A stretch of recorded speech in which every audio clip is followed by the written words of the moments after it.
Christos anesti negrum fanato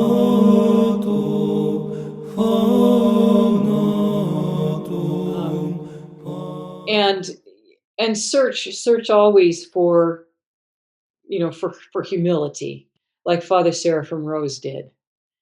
Um, he talked about he was an extremely intelligent person, as everybody knows. He knew all these different languages. He could pick them up. He knew ancient Chinese. He studied ancient Chinese in order to learn more about Buddhism.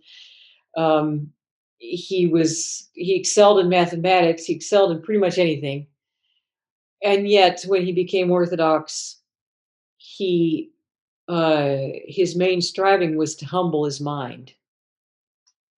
There's that Orthodox expression, humility of wisdom. It's in Russian, smirena mudria. I don't know what it is in Greek. Probably is some word for it.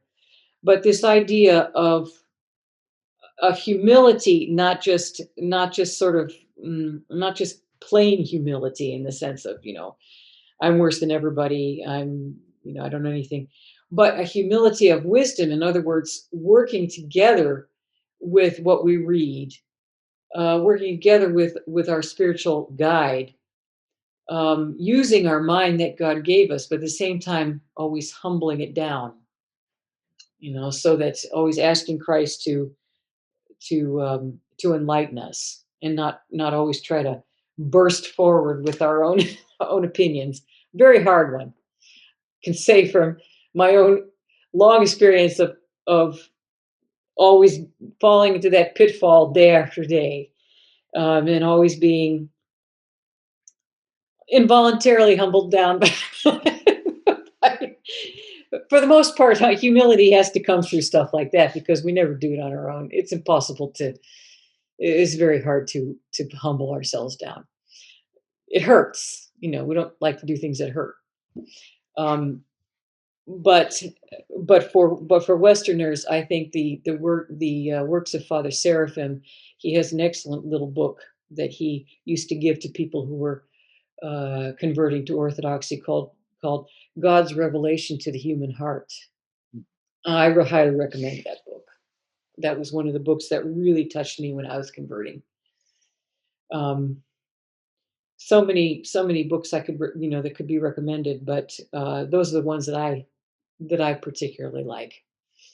He's so much to offer a modern Western convert. So Yeah, I think Father Seraphim really embodies that whole, because he came through, as they say, came through fire and water, was brought out to a place of refreshment.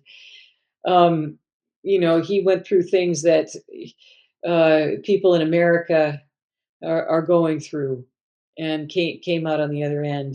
It has to be mentioned that, especially in early days of Orthodoxy started becoming spread around in the United States, more information coming out.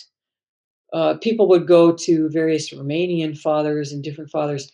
Those people had not yet experienced the utter iniquity that we were already going through in the United States, right, or in Western countries.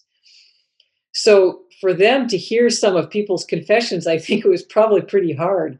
I think it got to the point in Russia where priests would that you'd tell them that an American was coming to confess, and they sort of want to run the other way. I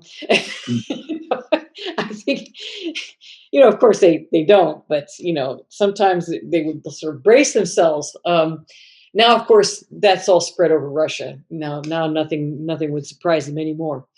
But in those days, that's kind of the way it was. And I think that Father Seraphim, having gone through so many things like that himself, he is really a shining light for us now. That having worked on himself and come through all that, it is good for us to read him. But I think it's also good to start with those books that he wrote, like the Revelation of the Human Heart, and then move on to the tougher stuff, like the Soul After Death, and and the Orthodox and the religion of the future, which should be read, definitely. Mhm. But it's nice to start with the, in converting, to start with those other books Yeah, that he those little pamphlet type books that he used to give to people. yeah, yeah. I Yeah. think there's another one on to do with. I don't know if it was a response to Thomas Merton, but otherworldly. What's it called? Human idealism and otherworldly realism, or something like that. Anyway, Yeah. just for kind of uh, reorienting one's mind. But Right. Right. Because he was very articulate in that. Having gone through that, having had the education that he had, and yeah, knowing what he knew. Yeah. yeah, yeah, yeah, and so many things he said. I remember, well, of course, it's later than you think. Therefore, hasten to do the will of God, or to serve God. But then also, today in Russia, tomorrow in America. Yeah, yeah, we always remember that one with some trepidation. Yeah. Yeah, yeah.